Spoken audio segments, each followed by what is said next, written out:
Well, it's been a little bit of a balancing act, but when you get into a routine of always playing games where you have to recover from games and just regenerate and then sort of make sure you're rested going into the next game, it presents a challenge to get a lot of peak physical fitness type training in the middle of the season. So we've had a couple of days that we can really devote to still building our fitness level to get it to the next level. But we also sort of have been selective. We've been able to give the players an extra day off, a day's rest.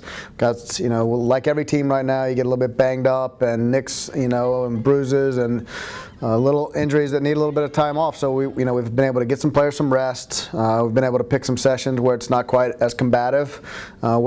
Do a lot of technical work. So hopefully we've gotten everything out of it that we need to. And the question, will be answered on Sunday is, can we be as sharp as we would be when you're in that routine of playing games? Coach, you're coming off of 2 wins in a row, a big win out in California over San Diego State, and then UAB. How do you see, using that momentum going into the game against Morehead State, who is, I believe, 4-2-1 on the season? It's extremely important. UAB, that's a big win for a program. That's really important on that night. But we put a lot of pressure on ourselves to perform well in that game because we felt like we were coming off of a good performance against San Diego State.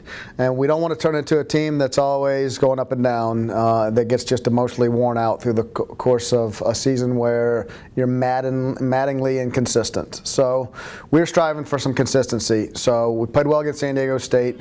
We've played well against UAB.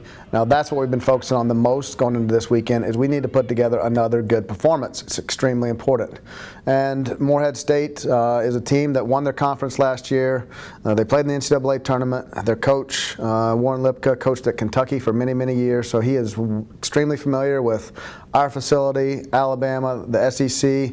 So we're going to have our hands full, and hopefully our week of preparation is going to have us ready for Sunday.